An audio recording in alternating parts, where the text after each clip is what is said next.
Hello everyone, स्वागत है आप सभी का best learning session YouTube channel पर। दोस्तों, आज हम फिजिक्स का चैप्टर 2 जिसका नाम है मात्रक एवं मापन एवं त्रुटि विश्लेषण। दोस्तों, त्रुटि विश्लेषण इस बार कट गया है, इसलिए ये नहीं पढ़ाया जाएगा। तो फ्रेंड्स, त्रुटि विश्लेषण तो इस बार नहीं चलेगा। हमने पहले पढ़ाया था मात्रकों की अंतरराष्ट्रीय प्रणाली, जिसमें हमारे 7 मूल मात्रक थे, बाकी व्युत्पन्न राशियां थे। मूल मात्रक हमारे थे लंबाई, द्रव्यमान, समय, ताप, विद्युत धारा एवं ज्योति तीव्रता। और अब हम इस सेशन में हम सार्थक अंक के बारे में बात करेंगे कि सार्थक अंक क्या होता है, कैसे बनता है, हम इसकी गणना कैसे कर सकते हैं। इन सभी के बात हम बताएंगे। तो फ्रेंड्स, चलिए बिना ही देरी के हम अपने इस वीडियो को स्टार्ट करते हैं। तो स्टूडेंट, सार्थक अंक को जान लेने से पहले हमें ये जान लेना बहुत जरूरी होगा कि यथार्थता क्या होता है और प्रसिद्धता क्या होता है। इन दोनों के बिना आपका सार्थक अंक का ज्ञान बहुत अधूरा रह जाएगा। सो स्टूडेंट्स, अभी के अभी आप वीडियो को पॉज कीजिए और एक्यूरेसी के बारे में अपने दिमाग में सोचिए और प्रिसीजन यानी कि परिशुद्धता के बारे में अपने दिमाग में सोचिए। अब देखिए, अगर आपने सोच लिया तो बहुत अच्छी बात है, और नहीं सोच पाए हैं आप, तो मैं आपको बताने जा रहा हूँ। ये आपका एक लक्ष्य है, यहाँ भी आपका एक लक्ष्य है। अब एक इंसान आता है, आपको बोलता है कि आपको 5 प्रेक्षण करने हैं, यानी कि 5 गोलियां आपको दागनी है, आपको 5 गोली दागने की अनुमति है और इसी लक्ष्य पे लगना चाहिए। अब मान लिया कि आप लक्ष्य पे नहीं मार सके, आपकी एक गोली यहाँ आई, एक गोली आपने यहाँ मारी, आपने बहुत कोशिश की तो एक गोली यहाँ मारी, फिर एक गोली यहाँ मारी, एक गोली यहाँ मारी, लेकिन लक्ष्य पे आप नहीं मार पाए। अब देखिए, अब एक बार फिर से आपको चांस मिला। अब आपने एक गोली यहाँ मारी, एक गोली यहाँ मारी, एक गोली यहाँ मारी, एक गोली यहाँ मारी, एक गोली यहाँ, 1 2 3 4, एक गोली यहाँ मारी। दोनों प्रेक्षणों से आपको क्या पता चल रहा है? दोनों प्रेक्षणों से आपको ये पता चलता है कि इस प्रेक्षण में आपके जो टारगेट था, यानी कि जो लक्ष्य था, उसके सभी प्रेक्षण उसके पास हैं, सभी प्रेक्षण आपके लक्ष्य के पास हैं। इसे मैं थोड़ा मिटा देता हूँ। एक गोली आपने यहाँ दागी, एक गोली यहाँ, एक गोली यहाँ, एक गोली यहाँ, एक गोली यहाँ, एक गोली यहाँ, एक गोली इसको काटता हूँ, दूर दूर रहनी चाहिए आपकी गोली। ये सभी आपके लक्ष्य के पास हैं। वैसे आपको ठीक से दिख नहीं रहा होगा, अब आपको ठीक से दिख रहा होगा।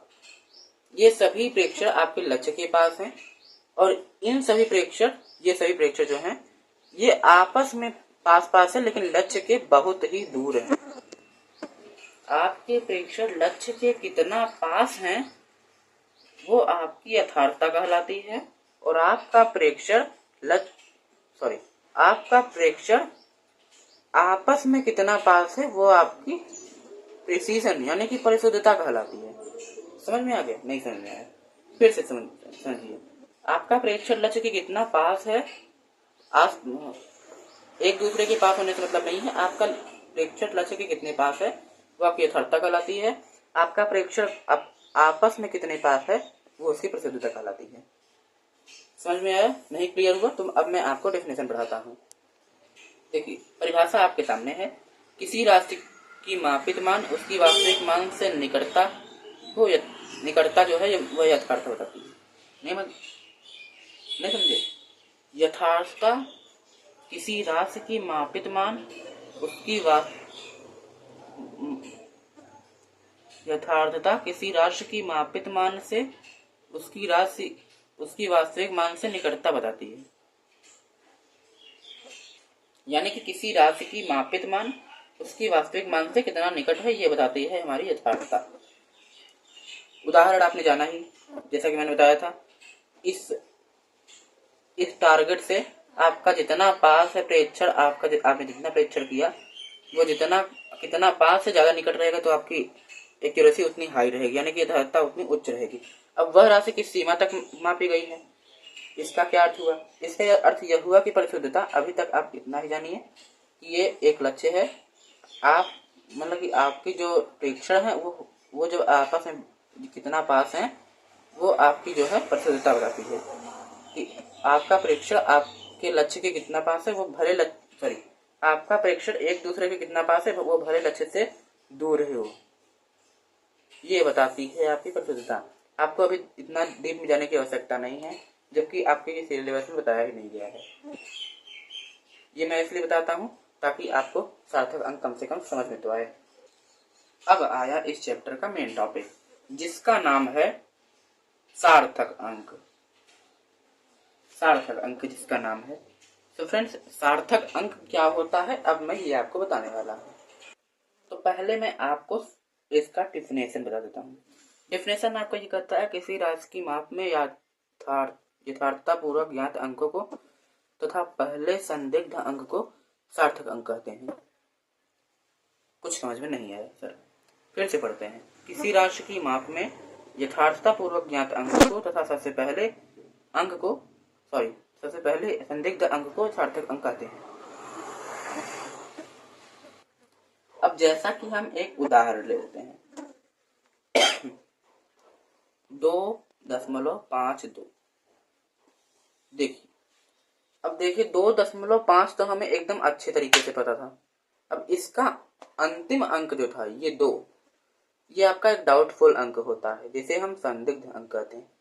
अब सर इसे संदिग्ध अंक क्यों कहा जाता है, इसके आगे का रीजन आप जानिए। ये नियम तो आपको बाद में पढ़ाया जाएगा, लेकिन मैं पहले आपको बता देता हूँ कि इसे संदिग्ध अंक क्यों कहा जाता है। अब हो सकता है स्टूडेंट्स, अब ये हो सकता है कि 2.52 के आगे कोई 5 से बड़ा अंक यानी कि 5 हो सकता है, 6 हो सकता है, 9 हो सकता है, 8 हो सकता है, 7 हो सकता है, ये भी तो हो सकते हैं। अब इसके आगे यानी कि दशमलव के बाद है जहां तक हमने लिखा हमको लेना है, उसके आगे ये पहला अंक अगर 5 है, 5 या 5 से बड़ा है तो इसमें 1 जुड़ जाता है, +1 जुड़ जाता है, तो इसे हम ले सकते हैं 2.53। और ये भी हो सकता है कि 5.52 3 2 6 7, ये भी हो सकता है क्योंकि हमें यहीं तक लेना है और ये 5 से छोटा है तो इसमें कुछ नहीं ऐड होगा, ये 2.52 का 5 भी रह जाएगा, तो ये भी हो सकता है। तो अंतिम अंक हमारा संदिग्ध हुआ, डाउटफुल हुआ, क्योंकि अंतिम अंक के बारे में हमें कुछ नहीं पता है कि 2 होगा कि 3 होगा कि क्या होगा, हमें कुछ नहीं पता है, इसलिए हम इसे संदिग्ध अंक मानते हैं। अब हम इसका नियम पढ़ेंगे। तो इसकी परिभाषा होगी किसी मापी गई राशि में सार्थक अंकों की संख्या यंत्र के अल्पतमांक पर निर्भर करती है। तो ये क्या बता दिया सर ने, कुछ समझ नहीं आया। देखिए किसी मापी गई राशि में सार्थक अंकों की संख्या यंत्र की अल्पतम अंक पर निर्भर करती है। यंत्र क्या होता है? यंत्र यानी कि जिस यंत्र से हम माप रहे हैं, यानी कि एक स्केल होती है, इस यंत्र से भी हम माप रहे हैं तो ये भी हमारी यही यंत्र कहलाएगी। तो ये अल्पतम यानी कि अल्पतमांक क्या होता है? ये 2 शब्दों से बना है। अल्पतम अंक यानी कि सबसे कम अंक, यानी कि कोई मशीन है यानी कि कोई यंत्र है, कोई फिट्टी हो सकती है ये, यानी कि कोई स्केल हो सकती है। अल्पतम अंक क्या होता है? कोई यंत्र है वो सबसे कम मतलब कि कम से कम त्रुटि कितनी कर सकता है। 0.01 हो सकती है, 0.1 हो सकती है, 0.0001 हो सकती है, ये हमेशा 0 पॉइंट के फॉर्म में ही रहती है। अब उदाहरण के लिए जैसे मीटर पैमाना हो गया, मैं थोड़ा सा पुश करके वीडियो लिख लेता हूँ। अब उदाहरण के लिए हम देख सकते हैं मीटर पैमाना की अल्पतम अंक 0.1 होती है, स्क्रू गेज की 0.001 होती है, वर्नियर कैलिपर्स की 0.01 होती है। अब बात आती है कि इसको निकालना कैसे सीखें। ये 0.1, 0.001, 0.01 ये कहाँ से है? देखिए अब आपको किसी की माप दिखती होगी, जैसे मीटर पैमाना हो गया, ये कोई माप करता है तो उसका माप निकल के आता है 2.5 मीटर, और स्क्रू गेज से आता है हमारा 2.525 0 मीटर। और वर्नियर कैलिपर से वही मापा गया तो ये आया 2.52 मीटर। अब देखिए, ये किसी का भी माप हो सकता है, जरूरी नहीं किसी स्पेशल चीज का ही माप रहे, ये किसी का भी माप हो सकता है। देखिए मीटर पैमाना क्या होगा, 0.1 इसका होगा। कैसे हुआ, इसमें हमें जितने अंक दे रहे हैं दिख रहे हैं, सबके स्थान पे 0 लगा दीजिए। 0 लग गए, 0.0। अब जो सबसे अंतिम अंक है यानी कि सबसे दाईं ओर अंक है, उसको मिटा के 1 लिख दीजिए, बस इसका माप आ गया। इसका वैसे निकालेंगे 0.000, सबसे अंतिम वाला अंक को मिटाएंगे और 1। ध्यान रहे मिटा के लिखना, ना कि इसके आगे बढ़ा देना है, तो गलत हो जाएगा। वर्नियर कैलिपर इसके स्थान पे 0.00 लिख देंगे और अंत वाले मिटा के 1 लिख देंगे। समझ में आ गया होगा, जैसा कि आपको समझ में आ गया होगा। अब जैसा कि मैंने बताया था कि ये सार्थक अंकों की संख्या यंत्र की अल्पतम अंक पर निर्भर करती है। अब देखिए, इसमें आप 2.5 के आगे 0 भी बढ़ा सकते हो, लेकिन बढ़ाना मत, ये गलत होता है। 2.5 के आगे बहुत अंक भी हो सकते हैं जो कि अज्ञात हैं, ये अज्ञात हैं अंक। अब उनके आधार पर अगर हम सार्थक अंकों को ले चले तो बहुत हमारे सार्थक अंक निकल जाएंगे। और इसकी अल्पतम अंक जो है 0.1 होती है, तो हम इसकी अल्पतम अंक को लेके चलते हैं, तो इसमें जो है 2 सार्थक अंक पाए जाते हैं। अब इसमें 0.001 है, तो इसमें 4 सार्थक अंक हैं, इसमें 3 सार्थक अंक है। बच्चों ये तो आपको भी समझ में आ रहा होगा कि दशमलव बिंदु की स्थिति का सार्थक अंक पर कोई प्रभाव नहीं पड़ता। क्यों नहीं पड़ता, ये तो आपको पता ही होगा। अगर नहीं पता है तो मैं बताने जा रहा हूँ। दशमलव बिंदु की स्थिति पर यानी कि कोई माप हमें याद मिली कि 2.5234 मीटर, ये माप हमें ज्ञात है। जैसे इसे हम संख्या के तौर पर लेते हैं, माप के तौर पर नहीं लेते हैं। अब हम इसे 1000 से गुणा कर देते हैं, तो ये दशमलव जो है ये 3 अंक आगे आ जाएगा, 2.523.4 आ जाएगा। अब ये गुणा तो आपको पता ही होगा, तो यहाँ पे देख लीजिए दशमलव यहाँ पे आ गया है, लेकिन अब भी सार्थक अंकों की संख्या 5 ही होगी। सार्थक अंक 5 होती है इसकी। अब अभी तक आपके मन में बहुत बार डाउट आया होगा कि सार्थक अंक निकाले तो निकाले कैसे। अभी मैं इसकी विशेषताएं बता रहा हूँ, आगे इसकी निकालने की विधि भी बताऊंगा इसी वीडियो में। इसमें 5 सार्थक अंक है, तो इससे आपने जाना कि दशमलव बिंदु की स्थिति का सार्थक अंक पर कोई प्रभाव नहीं पड़ता। इससे आपको ये मालूम पड़ गया। अब है किसी माप में सार्थक अंकों की संख्या जितनी अधिक होगी वह माप उतनी ही अधिक यथार्थ होगी। अब यहाँ देखिए, किसी माप में सार्थक अंकों की संख्या जितनी अधिक होगी वह माप उतनी ही अधिक यथार्थ होगी। इसका मतलब क्या हुआ सर? किसी माप में सार्थक अंकों की संख्या जितनी अधिक होगी वह माप उतनी ही अधिक यथार्थ होगी। देखिए सार्थक अंक जैसे कि ये तो बहुत आसान है, जैसे 2.523456 अब इसकी मीटर यानी कि उतनी ही अधिक एक्यूरेट, यानी कि इतनी अधिक सही है, उतनी ही अधिक हमारी यथार्थ है, उतनी ही अधिक हमारी ये सही होगी। आप ही देखिए, किसी भाग का भागफल हमारा 5.236 आया, किसी भाग का भागफल मैंने निकाला तो 5.2 आया। कैसे? क्योंकि देखिए 5.236 ये हमारा एकदम एक्यूरेट वैल्यू बता रहा है और 5.2 हमारा एकदम एक्यूरेट नहीं बता रहा है। इसके आगे का अंक हमारा नहीं बता रहा है, ये आगे का अंक जो है ये हमारा डाउटफुल हो जाएगा। इसीलिए हमारा जो पाई का मान होता है ये कभी पूर्ण यथार्थ नहीं माना जा सकता, क्योंकि ये हमारा 3.142536 ऐसे बढ़ता ही जाता है, कभी खत्म नहीं होता। सार्थक अंक की इंग्लिश होती है सिग्निफिकेंट फिगर। देखिए अब हम इसको पहचान सीखेंगे, इसकी जो है पहचान क्या हो सकती है। इसमें कुल 6 नियम हैं। तो पहले हमने आपको इसके विशेषताएं बता दिया अब मैं आपको इसकी पहचान बताऊंगा। इसका नियम 1 मैं आपको बताऊंगा। तो नियम 1 आपका क्या होगा कि संख्या में विद्यमान प्रत्येक अशून्य अंक सार्थक अंक होता है। उदाहरण के लिए मैं आपको बता देता हूँ। जैसे उदाहरण के लिए मैं देता हूँ 52,353। इसका मतलब क्या हुआ, यह एक हमारी संख्या है। ये आप में से बैठे सभी मनुष्य को पता होगा कि ये एक हमारी संख्या है। ये एक हमारी संख्या है और इसमें सभी अशून्य अंक, पहले चीज आप जान लीजिए कि अशून्य अंक क्या होते हैं, जो कि शून्य न हो, जो कि जीरो न हो। जीरो के अलावा और सभी अंक हमारे अशून्य अंक आते हैं। सभी अशून्य अंक है ये। इसके आगे आप कितने भी जो लगा दो ये सार्थक अंक में नहीं लिए जाएंगे। 1 2 3 4 5, सिर्फ 5 ही अंक हमारे सार्थक अंक में लिए जाएंगे।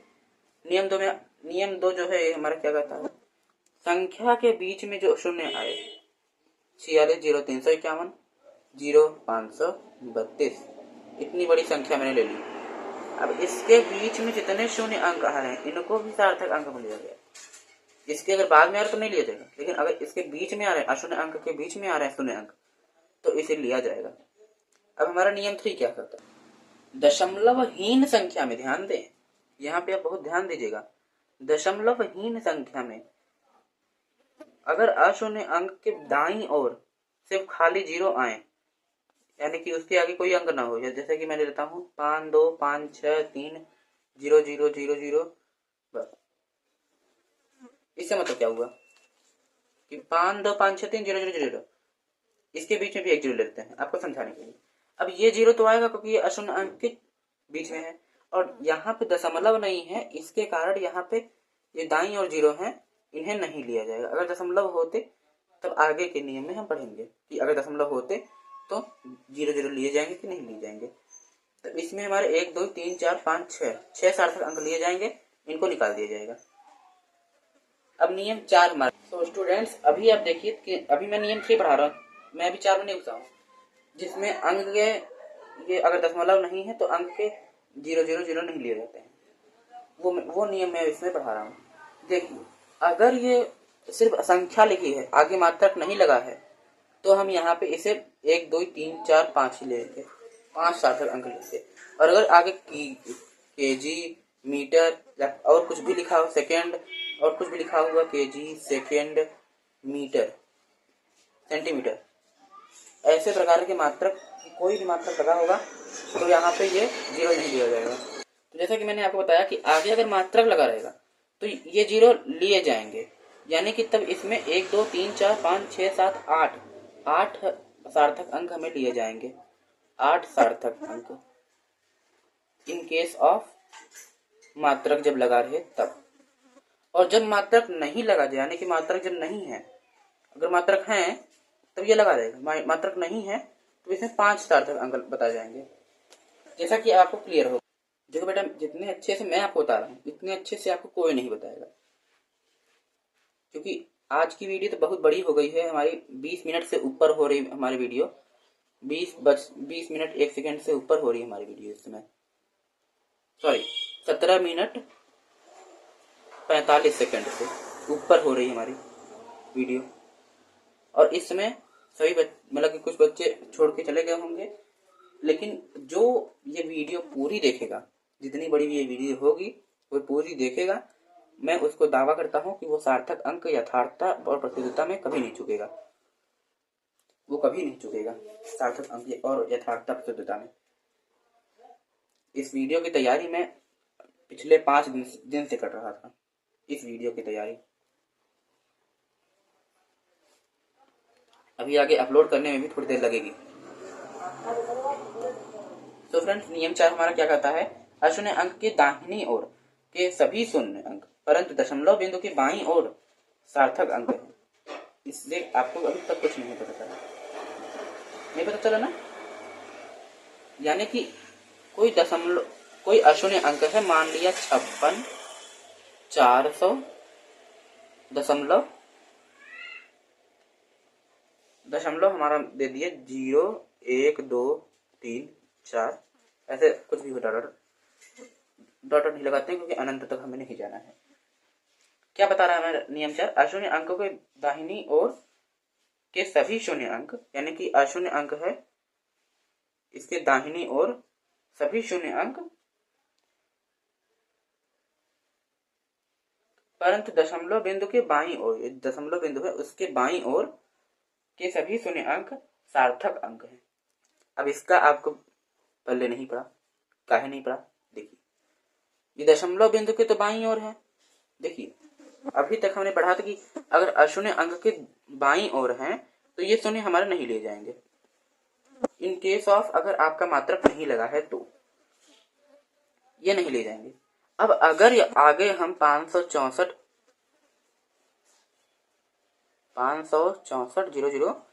के आगे अगर मीटर लगा दें तो ये लिया जाएगा, जैसा कि मैंने पहले बताया। अब अगर मीटर हटा के मैं अगर दशमलव के बाद कुछ लिख दूं, 0 0 2 3 6 5 कुछ भी लिख दूं, तो ये 0 0 भी लिया जाएगा और साथ में ये सब भी लिया जाएगा।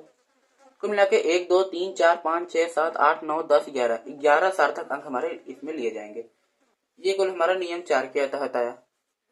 अब नियम 5 में हमारा क्या आया, इसे मैं मिटा देता हूं। नियम 5 में हमारा क्या कहता है? नियम 5 हमारा ये कहता है कि दशमलव वाली संख्या में यदि दशमलव बिंदु के पहले बाईं और कोई अशून्य अंक नहीं है तो दशमलव बिंदु के बाद आने वाले अशून्य अंक से पहले तक के सभी शून्य सार्थक अंक नहीं होते हैं। तो यहाँ देखिए, नियम 5 हमारा क्या कहता है, यदि हमारा ये 0.4665 एक संख्या है, 0.0465 है, 0.00465 है, मतलब इन तीनों में सिर्फ 3 सार्थक अंक हैं। सर जी कैसे? इसमें 4 होंगे, इसमें 5 होंगे, कैसे आप बोल सकते हैं? देखिए कैसे हो सकता है। दशमलव बिंदु है उसके, ये क्या होगा, ये बाईं होगा, उसके बाईं ओर, यानी कि इसे मैं थोड़ा सिस्टमेटिक तरीके से लिख देता हूँ, इसे थोड़ा दूर कर देता हूँ ताकि आपको अच्छे से समझ में आए। देखिए, दशमलव बिंदु की ये बाईं ओर है, हाँ बाईं ओर, लिखता नहीं हूँ, समझ जाइए आप। दशमलव बिंदु के बाईं ओर है, इसके अगर दशमलव बिंदु के बाईं ओर अगर 0 है तो उसके बाद भी अगर 0 0 है, यानी कि उस दशमलव बिंदु के तब दाईं ओर की संख्या सार्थक अंक मानी जाएगी। नहीं समझे? फिर समझिए, इसमें समझिए। दशमलव बिंदु के पहले यहाँ बाईं ओर 0 था, नहीं लिया गया सार्थक अंक में। फिर दाहिनी ओर 4 अंक है, लेकिन इसे सार्थक अंक में नहीं लिया जाएगा। दाहिनी ओर 0 को नहीं लिया जाएगा। दाहिनी अंक में जब से अशून्य अंक की शुरुआत हो रही है, यानी कि 4 से शुरुआत हो रही है, वहां से आपको सार्थक अंक लिया जाएगा। यहाँ भी देख लीजिए, यहाँ पे आपका ये दाईं ओर है तो दाईं ओर का संख्या नहीं लिया जाएगा 0, क्योंकि ये शून्य अंक है। इसे मैं दशमलव बना देता हूँ, नहीं आप कहेंगे कि सर ये तो दशमलव कहाँ है। और यहाँ देखिए दाईं ओर 0 है, क्यों ये नहीं लिया जाएगा, ये भी 0 नहीं लिया जाएगा, ये भी 0 नहीं लिया जाएगा, ये अशून्य अंक है, यहाँ से आपका लिया जाएगा 3 सार्थक अंक तीनों में। ये आपका नियम नंबर 5 कहता है। नियम नंबर 6 हमारा क्या कहता है कि दशमलव संख्या में दशमलव बिंदु के बाद अंत में अशून्य अंक के दाईं और अन्य वाले शून्य सार्थक अंक होते हैं। अब नियम नंबर 6 में हमें क्या बताता है कि 0 दशमलव, जैसे मैं थोड़ा ब्लू कलर चेंज करता हूँ, जैसे एक दशमलव है 3.146 अब इसे लेते हैं 0 0, 4.2560, 1.4640। बस देखिए, इसमें क्या बताया कि दशमलव बिंदु के दाईं ओर, क्या बताया है कि दशमलव बिंदु के दाईं ओर, ये पूरे जो सार्थक अंक है दाईं ओर सार्थक अंक लिए जाएंगे, लेकिन ये 0 0 नहीं लिए जाएंगे। अगर अंत में शून्य अंक है, इसके बाद अगर कोई अशून्य अंक नहीं है, अगर इसको 4 अंक हो, ये 4 होता तो ये लिया जाता, पूरा लिया जाता सार्थक अंक में, और अगर नहीं है तो ये 4 ही सार्थक अंक माने जाएंगे। इसमें भी 4 ही माने जाएंगे, सॉरी इसमें 4 नहीं माने जाएंगे, अंत में 0 है तो इसमें जो है 3 ही माने जाएंगे। इसमें भी 3 ही माने जाएंगे, इसमें 4 माने जाएंगे। क्यों? क्योंकि बाद में 0 0 है, ये अशून्य अंक है, इन्हें नहीं ले जाएगा, इसमें भी इन्हें नहीं ले जाएगा, इसमें भी इन्हें नहीं ले जाएगा। तो फ्रेंड्स अब हम सीखेंगे स्टूडेंट्स अब हम सीखेंगे गणना द्वारा प्राप्त फलों में निरर्थक अंकों का, ये निरर्थक गलत हो गया है,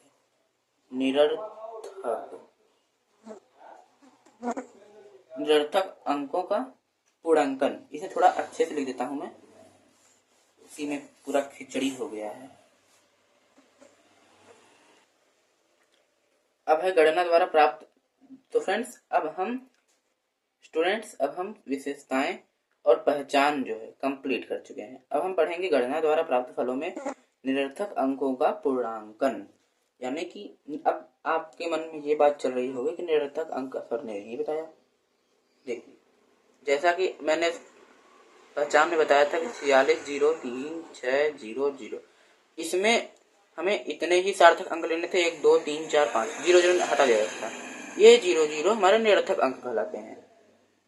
समझ गए होंगे, जो सार्थक अंक में नहीं लिए जाते उन्हें हम निरर्थक अंक में कहते हैं, वो निरर्थक अंक कहलाते हैं। इसकी डीप में आप पढ़ाई कक्षा 12 में करेंगे। यहाँ पे आप देख सकते हैं, पहले में हम इसमें भी 4 नियम होते हैं। ये 4 नियम पहले में होगा, यदि छोड़े गए अंकों में प्रथम अंक 5 से छोटा है तो रखे गए अंक में अंतिम अंक अपरिवर्तित रहता है। अब दोस्तों इसमें आपको ये एक फीडबैक देता है। फीडबैक में आपको क्या कहता है कि गणना द्वारा प्राप्त फलों में, यानी गणना द्वारा जो प्राप्त फल होता है आपको, उसमें जो निरर्थक अंक है उसे हमें जो है निकाल देना चाहिए। उसी को निकालने की प्रक्रिया इसमें बताया जाएगा। तो निकालने में हमारे 4 नियम होते हैं। पहले नियम में हम पढ़ रहे हैं, यदि छोड़े गए अंकों में प्रथम अंक 5 से छोटा है तो रखे गए अंकों में अंतिम अंक अपरिवर्तित रहता है। उदाहरण के लिए संख्या अब देख लीजिए। जैसे मैंने कहा आपसे कि 4.56431102। अब इसमें देखिए बहुत सारे अंक आ गए हैं। अब इसमें कुछ निरर्थक अंक भी हो सकते हैं। तो हमें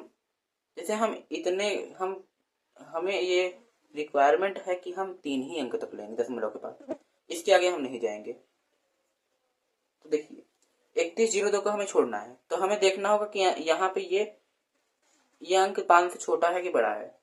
मैंने बताया था ना कि आपको ये पढ़ाया जाएगा इसी वीडियो में। 3 जो है 5 से छोटा है, 3 जो है ये 5 से छोटा है, इसलिए हम ये अपरिवर्तित रहेगा। ये हमारा आंसर जो हो जाएगा 4.564 हो जाएगा। और दूसरा जो होगा हमारा, अगर अंतिम अंक 4.564562 ये होगा, तो हमारा ये 5 है, ये जो 5 है ये क्योंकि 5 या 5 से बड़ा है, तो 4 जो है ये परिवर्तित हो जाएगा 5 में, 4.565 हो जाएगा, क्योंकि अंतिम अंक में ये 1 जोड़ के तब जाता है। तीसरा में हमारा क्या कहता है कि छोड़े गए अंकों में प्रथम अंक 5 है अथवा 5 के बाद 0 है तो रखे गए अंकों में यदि वह विषम है तो 1 जोड़ दिया जाएगा, यदि वह सम है तो अपरिवर्तित रहेगा। नहीं पता चला? अब देखिए 4 हो जाएगा। ये हम देख लीजिए कि प्रथम अंक 5 है, यानी कि 4.564 और यहाँ पे 5 है और आगे 0 है, तो इसमें ये विषम है कि सम है? 1 2 3 4 5 6,